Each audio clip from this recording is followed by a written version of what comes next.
Assalamualaikum warahmatullahi wabarakatuh. Jumpa lagi dengan siswa Wardoyo pada materi pengantar teknik elektro. Selamat pagi para mahasiswa. Semoga pagi hari ini dalam keadaan sehat-sehat selalu, dapat mengikuti perkuliahan saya dengan lancar, tidak ada halangan suatu apa. Baiklah para mahasiswa, pagi hari ini kita akan melanjutkan pertemuan kita membahas satu persatu mengenai konsentrasi yang ada di teknik elektro Fakultas Teknik Universitas Sultan Ageng Tirtayasa. Untuk lebih jelasnya, marilah kita ikuti penjelasan lebih lanjut. Namun sebelumnya, kami mohon bantuannya untuk like, comment, and subscribe pada channel ini, agar channel ini dapat berkembang demi kemanusiaan. Baiklah rekan-rekan sekalian, mari kita lanjutkan pertemuan kali ini. Kita akan membahas lebih mendalam mengenai konsentrasi yang ada di jurusan teknik elektro kita. Sebagaimana telah kita sampaikan dalam pertemuan terdahulu bahwa teknik elektro Untirta memiliki 3 konsentrasi. Yang pertama konsentrasi sistem tenaga listrik, konsentrasi instrumentasi dan kendali atau yang disebut dengan KIK, dan yang ketiga adalah konsentrasi telekomunikasi dan komputer yang disingkat dengan KTK.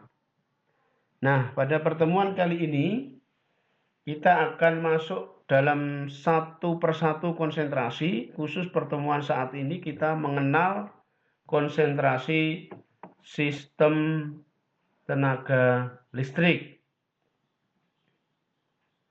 Indikator pembelajaran pada saat ini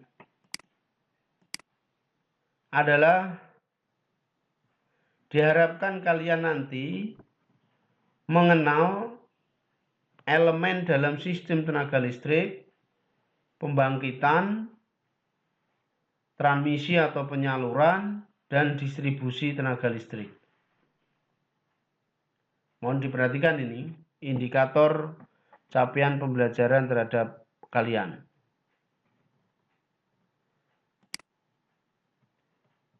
Yang pertama, kita akan ulas kembali mengenai KST di JTE Untirta, konsentrasi sistem tenaga listrik di jurusan teknik elektro Untirta kita.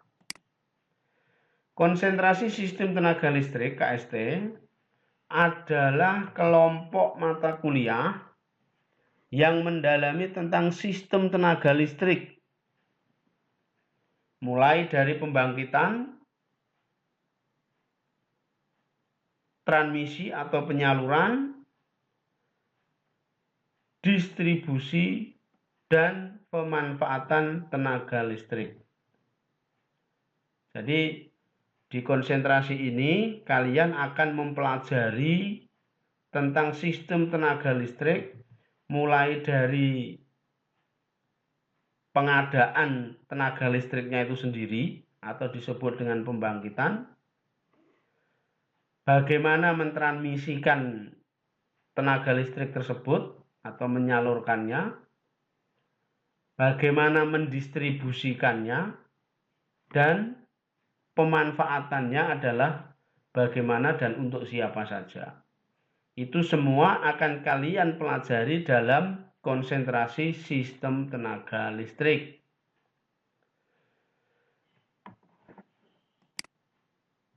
Nah, yang membedakan antara KST, KIK, dan KTK di teknik elektro kita itu difokuskan pada capaian pembelajaran. Kemarin juga sudah kita sampaikan, capaian pembelajaran yang ada di konsentrasi sistem tenaga listrik itu diantaranya adalah mampu menganalisis teknologi terkini untuk menyelesaikan permasalahan penggunaan terpadu teknik energi dan ketenaga listrikan. Kata kuncinya adalah teknologi terkini. Jadi harapannya sistem tenaga listrik yang ada di kita itu juga tetap mengikuti perkembangan teknologi yang mutakhir.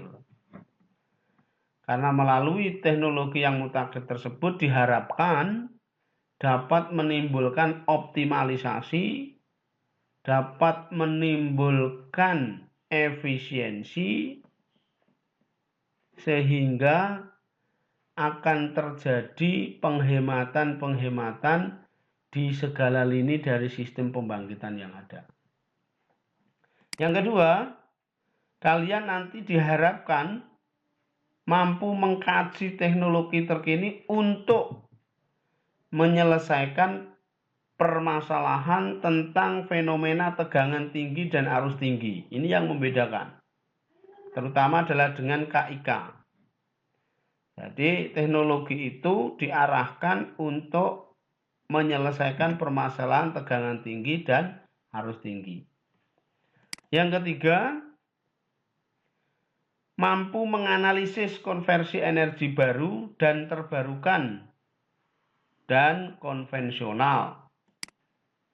Yang keempat, mampu membuat rancangan aplikasi ketenaga listrikan sederhana. Inilah capaian pembelajaran yang akan Anda kuasai bagi kalian yang tertarik untuk mengambil konsentrasi sistem tenaga listrik.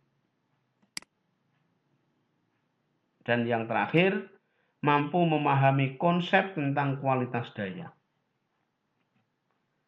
Ini sudah mulai ancang-ancang ya.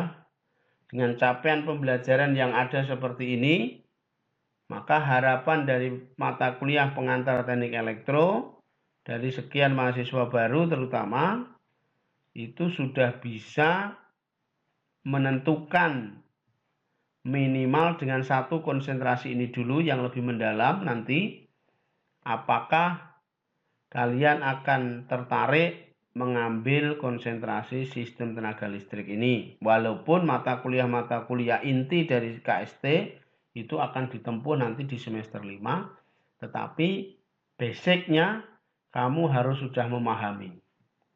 Harapannya kalau Anda tertarik ke sini, maka capaian pembelajaran ini dapat dipahami. Kemarin juga sudah kita sampaikan mengenai kelompok keahlian dosen konsentrasi KST. Kita ada ini ya. Ada Ibu Dr. Insinyur Wahyuni Martiningsih MT, ini selaku koordinator konsentrasi. Bapak Haji Muhammad Hartono, STMT. Muhammad Otong, STMT, sedang studi lanjut ke Unsri. Bapak Dr. Suhendar MT, baru saja selesai kuliah. Bapak Lante Pramono MN, ini adalah dosen praktisi dari PT Krakatau Steel. Bersama dengan Pak Tri Joko Lelono MSc, ini juga sama. Dua orang ini adalah merupakan dosen dari praktisi PT Krakatau Steel. Dan yang ketujuh, ini adalah alumni kita yang telah menyelesaikan studi S2 dan sedang mempersiapkan S3, yaitu Rifai Mardani ST MThan dari Universitas Pertahanan S2-nya. Baiklah para mahasiswa sekalian, mari kita lanjutkan kepada inti yang kedua, yaitu mengenai elemen sistem tenaga listrik.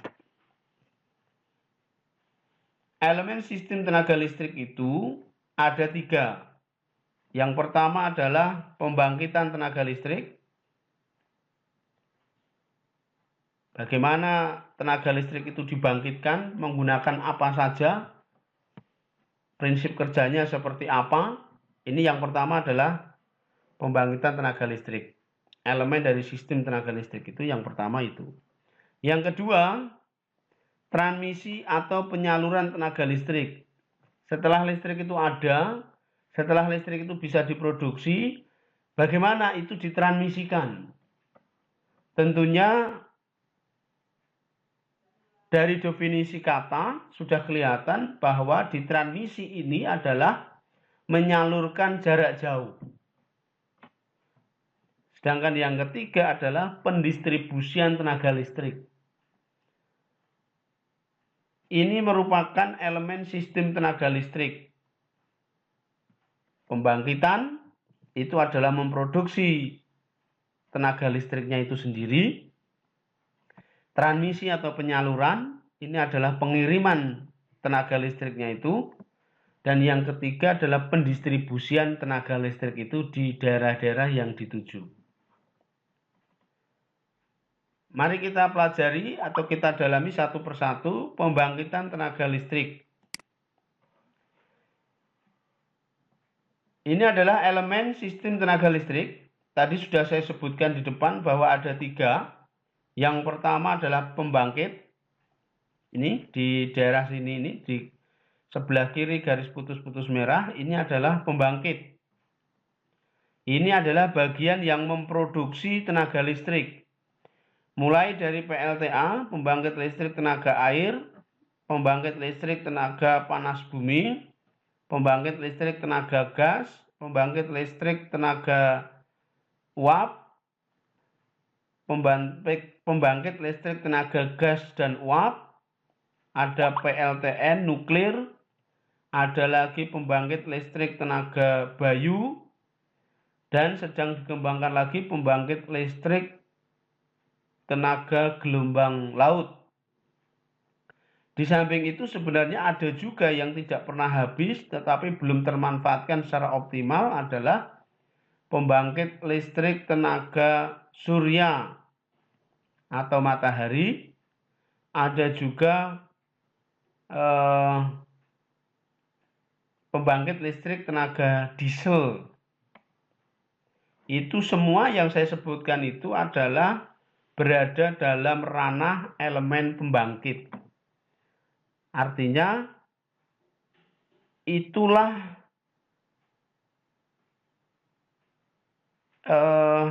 yang memproduksi listrik. Diproduksi menggunakan tenaga air, panas bumi, dan sebagainya.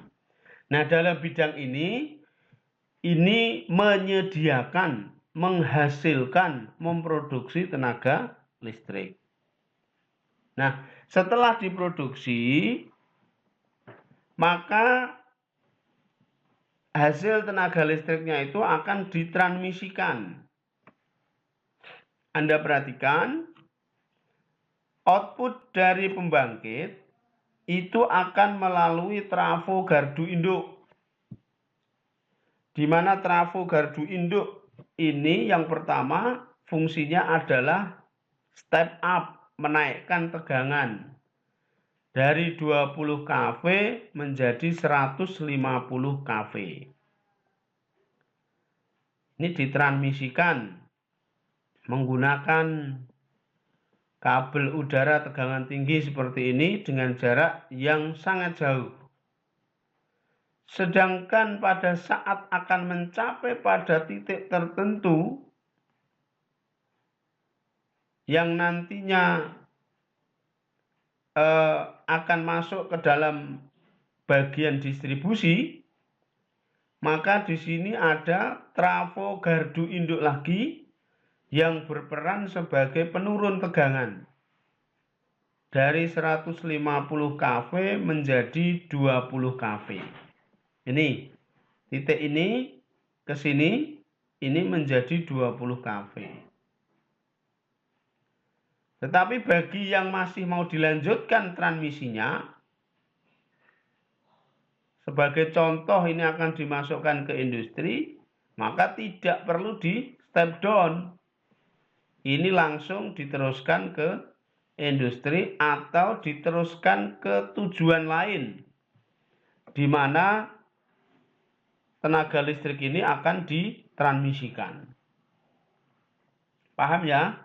Kalau ini diteruskan ke tujuan lain atau ke industri, maka ini tetap 150 kV. Nah, sekarang yang kita bahas adalah yang ke sini, yaitu yang masuk ke bagian ketiga, yaitu sistem distribusi. Ini ya.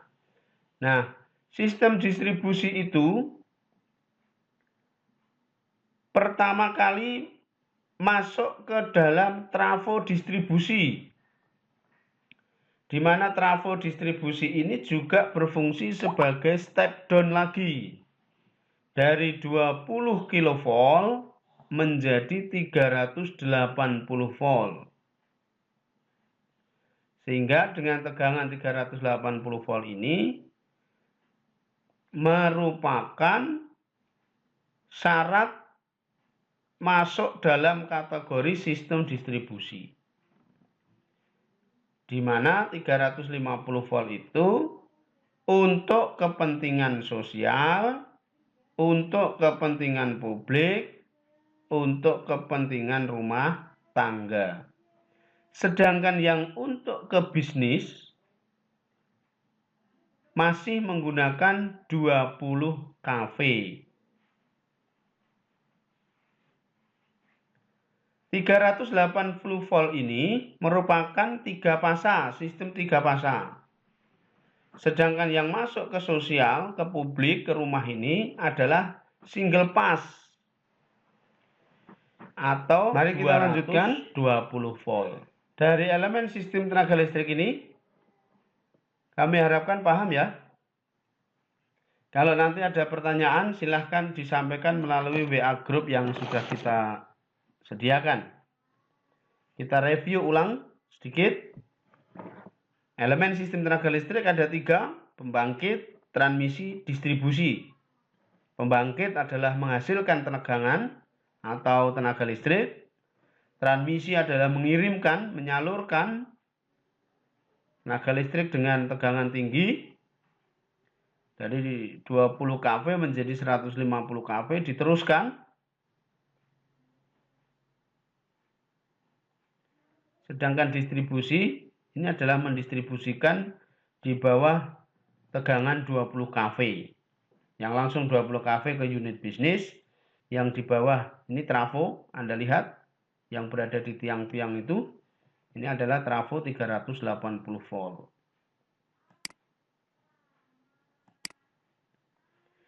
Nah, ini masih dalam bentuk elemen tenaga listrik, dalam format yang lain, lebih digambarkan lagi. Namun di sini dibagi menjadi 4. Saya harapkan kalian tidak bingung. Tadi ada 3, kenapa ini ada 4? Sama saja.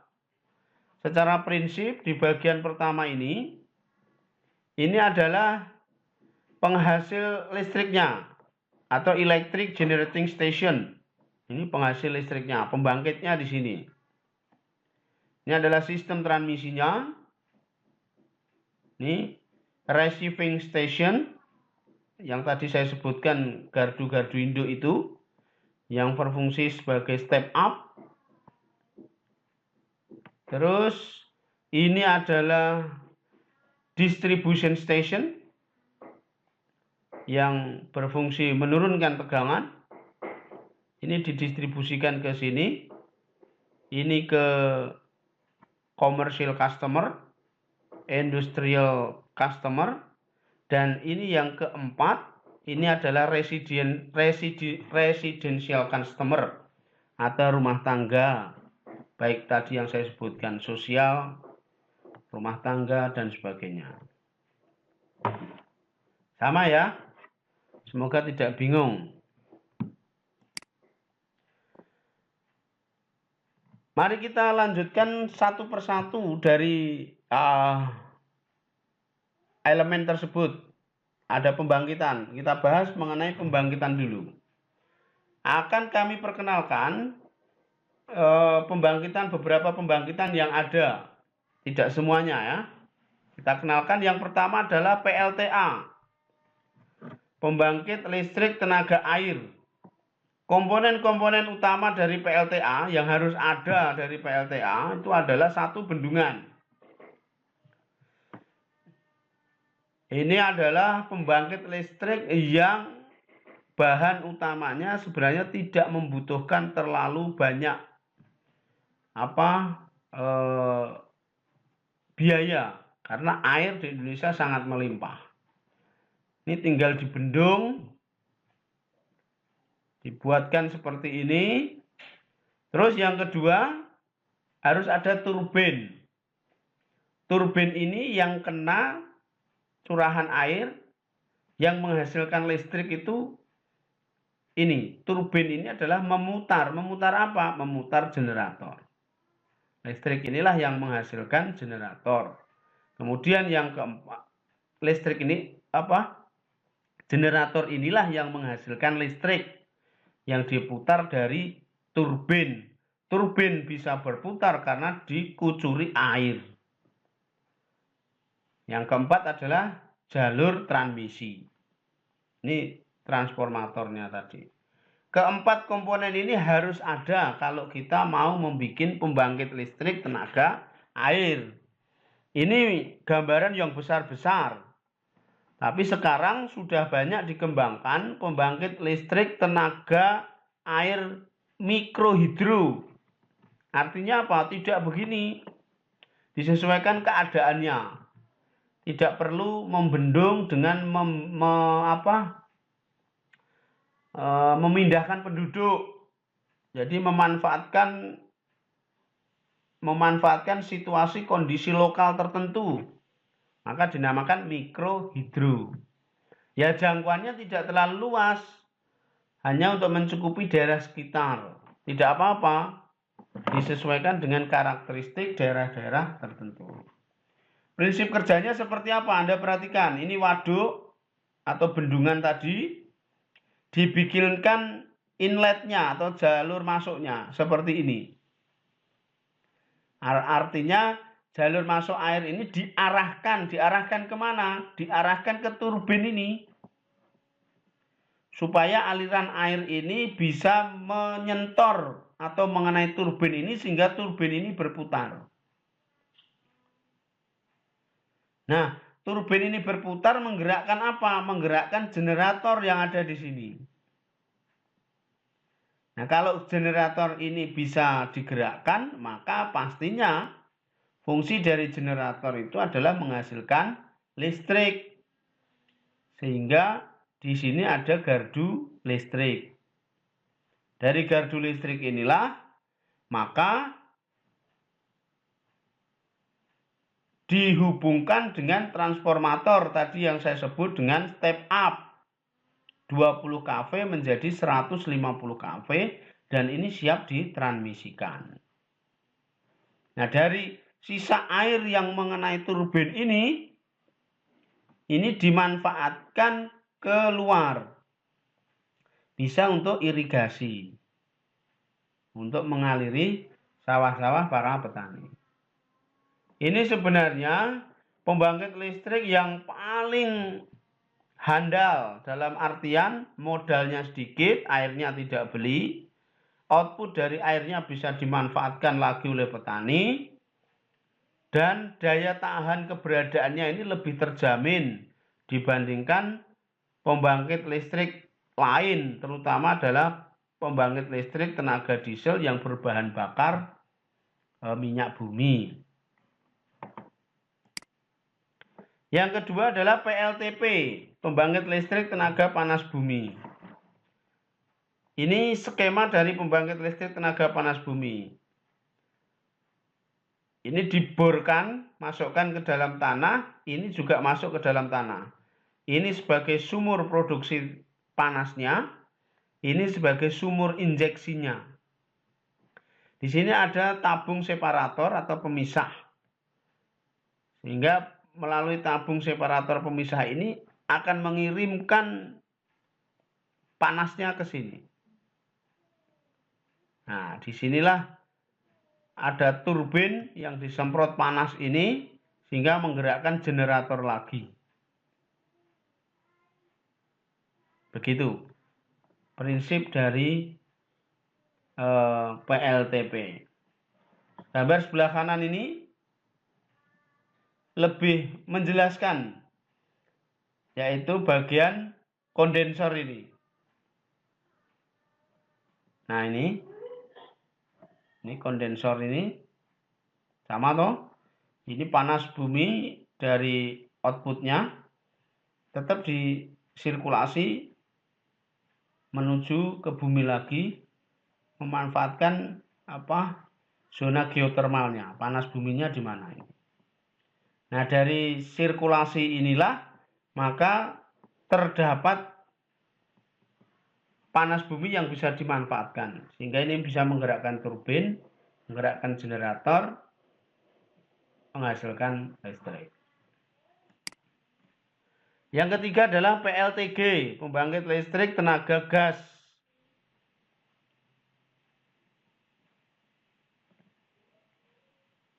Ini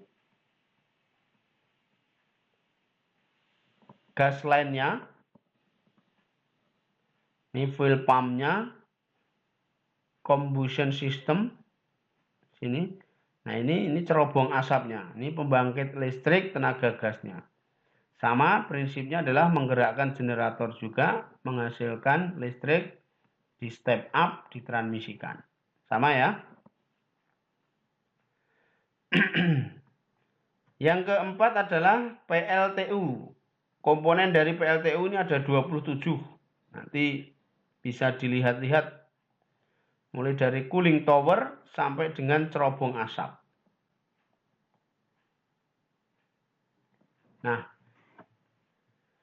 komponen utama dari PLTU itu harus ada boiler yang berfungsi untuk mengubah air, feed water, menjadi uap panas lanjut atau superheated steam yang akan digunakan untuk memutar turbin. Jadi ini memanfaatkan perubahan air menjadi uap. Uapnya inilah yang akan menggerakkan turbin. Yang kedua adalah turbin uapnya, yang berfungsi mengkonversi energi panas yang dikandung oleh uap menjadi energi putar. Turbinnya menghasilkan mekanik energi. Poros turbin dikoppel dengan poros generator, dikoppel itu dihubungkan dengan poros generator sehingga ketika turbin berputar, generator juga ikut berputar. Yang ketiga adalah kondensor, berfungsi untuk mengkondensasikan uap bekas dari turbin. Jadi harus disalurkan ini. Yang keempat yaitu adalah generator yang berfungsi mengubah energi putar menjadi energi listrik. Paham ya? Ini adalah rangkaiannya hampir sama semuanya. Sebenarnya semuanya ini adalah tujuannya adalah memutar generator. Bagaimana caranya generator itu dapat berputar sehingga listrik itu dapat diproduksi. Itu intinya.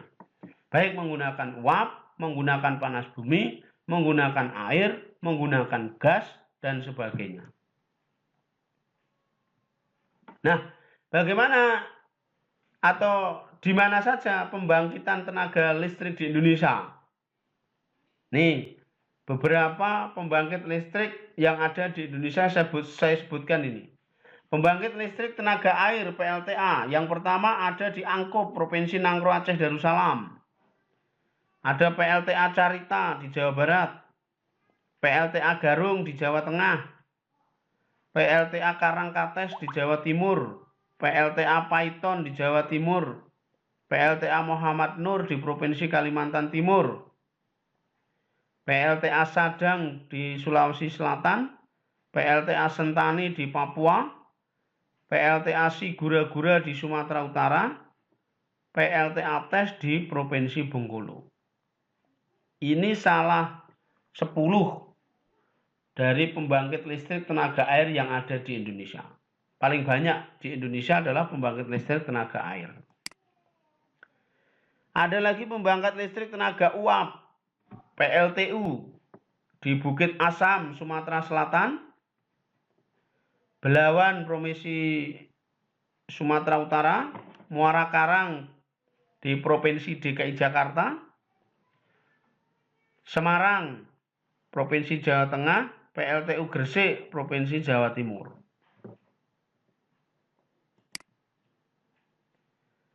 Ada pembangkit listrik tenaga gas PLTG Alur Ganang di Provinsi Jawa Barat, PLTE Kamojang, Provinsi Jawa Barat juga, PLTG Dieng di Provinsi Jawa Tengah.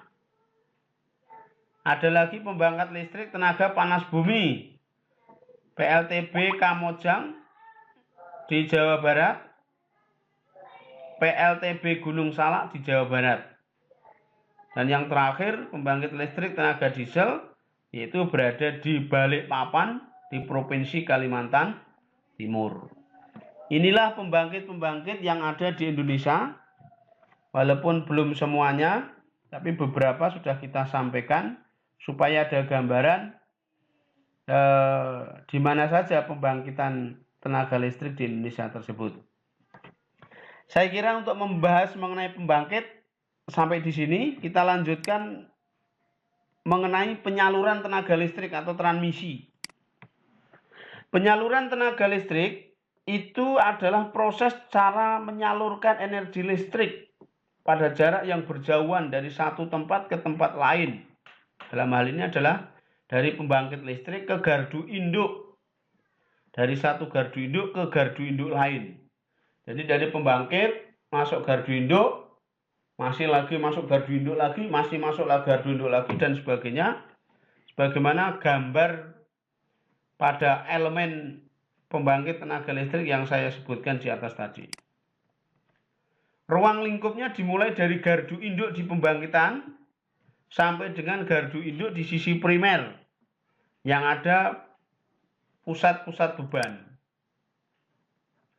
Besaran tegangan dan jenis penyaluran. Besaran tegangannya adalah dimulai dari 66 kV sampai 1500 kV.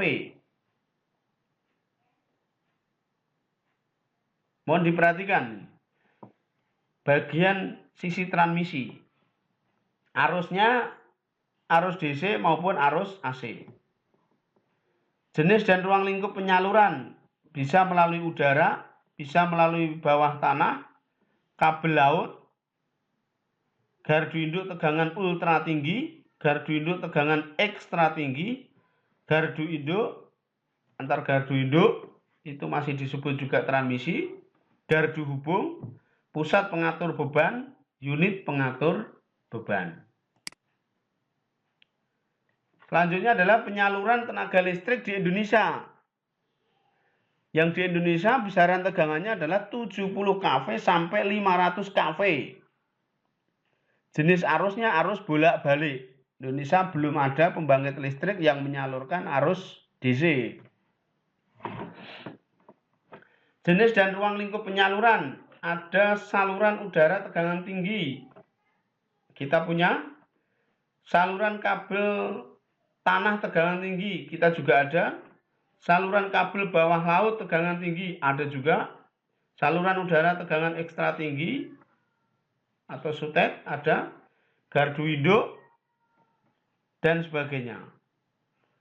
Nah, sistem interkoneksinya yang terpasang saat ini adalah telah terpasang di Pulau Jawa, Madura, Bali yang sering disebut dengan Jamali dan Pulau Sumatera. Yang kedua adalah sebagian daerah Sumatera yang masih terjebak dalam bottleneck.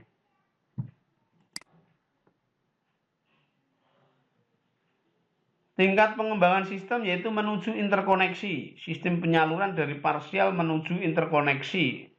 Terpasang di Pulau Kalimantan dan Pulau Sulawesi. Ini sedang diupayakan agar bisa interkoneksi. Tingkat perintisan ini ada di NTT, Maluku, Maluku Utara, Papua, dan lain-lain. Saluran khusus untuk saluran udara atau overhead line itu dipasang di daerah-daerah yang keadaan ROW-nya itu memungkinkan. ROW itu right of way atau kondisi ruang udara bebasnya itu memungkinkan gitu loh. Kalau seperti di Jakarta yang gedung-gedung tinggi sudah saling berdempet-dempetan itu jelas tidak memungkinkan untuk saluran udara. Sehingga diperlukan saluran bawah tanah.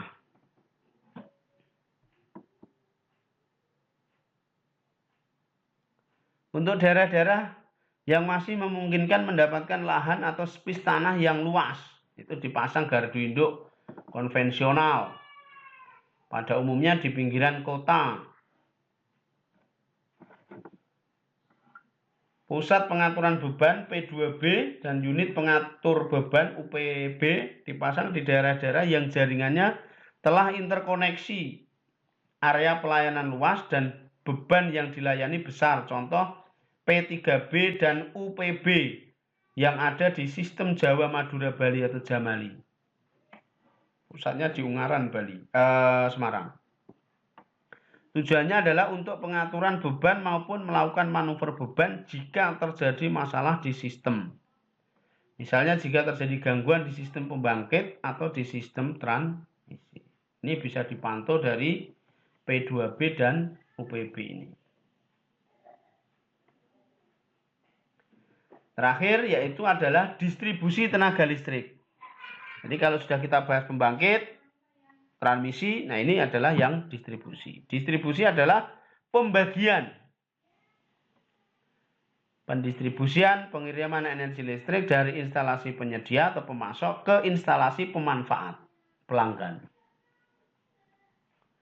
Nah, pelanggannya tadi di depan sudah kita sebutkan, yaitu adalah rumah tangga, sosial, dan sebagainya. Ruang lingkupnya dimulai dari sisi sekunder trafo tenaga di gardu induk sampai dengan alat pembatas dan pengukur. Jadi orang yang bekerja di distribusi itu adalah dari output trafo gardu induk terakhir sampai sebelum APP. Orang Cilegon menyebutnya sebelum meteran. Alat pembatas dan pengukur itu meteran. Jadi sebelum meteran sampai gardu induk sisi sekunder, trafo sisi sekunder itu adalah bagian distribusi. Itu ruang lingkupnya. Jaringan distribusinya adalah ada tegangan rendah, tegangan menengah, dan tegangan tinggi. Distribusi tegangan rendah itu untuk melayani pelanggan rumah tangga. Maksimal sampai 197 kVA. Kilovolt ampere. Sedangkan untuk distribusi tegangan menengah 20 kV itu untuk melayani bisnis, sosial dan publik dengan daya 190 kVA sampai dengan 30 megavolt ampere. Bisa juga melayani industri sampai dengan 30 megavolt ampere. Yang ketiga adalah jaringan distribusi tegangan tinggi 70 kV, 150 kV. Ini khusus untuk industri. Ruang lingkupnya, besaran tegangan berdasarkan pemanfaatan. Seperti ini, saluran udara tegangan menengah 20 kV, tegangan kabel tanah tegangan menengah 20 kV juga, dan sebagainya. Terakhir, dari penjelasan-penjelasan yang sudah kita sampaikan di depan, mulai dari elemen-elemen sistem pembangkit tenaga listrik, maka kami ukur pemahaman kalian dengan mengerjakan latihan ini. Yang pertama, jelaskan elemen-elemen pembangkit tenaga listrik yang tadi sudah saya jelaskan di atas. Sehingga diputar ulang video ini, dicermati betul, dibaca slide-nya, supaya bisa menjawab latihan ini. Yang kedua, deskripsikanlah masing-masing sistem pembangkitan listrik yang ada di Indonesia.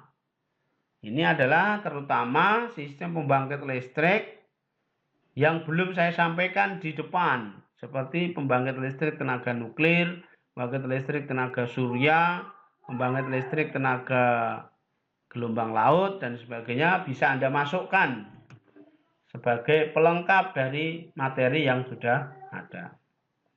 Yang ketiga, apa yang membedakan antara transmisi dengan distribusi tenaga listrik? Jadi bisa Anda jelaskan, oh ini masuk kategori transmisi, oh ini masuk kategori distribusi. Apa terminologi paling inti yang membedakan ini masuk transmisi, ini masuk distribusi itu apa. Silakan itu dikerjakan. Hasilnya nanti dikumpulkan di Spada sebelum pertemuan berikutnya. Supaya saya bisa mengukur tingkat capaian pembelajaran yang kita laksanakan hari ini. Saya kira demikian para mahasiswa. Jika ada pertanyaan, silahkan disampaikan melalui WA Group yang sudah kita siapkan. Sebelum mengakhiri video ini, jangan lupa yang belum like, subscribe, dan komen silahkan dilaksanakan. Kalau perlu diputar ulang video-video ini supaya pemahamannya menjadi lebih jelas. Terakhir, tolong tugas dan latihan dikerjakan dan dikirimkan di Spada sebelum pertemuan yang akan datang. Saya kira cukup sekian materi pada pagi hari ini. Kita tutup dengan wassalamualaikum warahmatullahi wabarakatuh.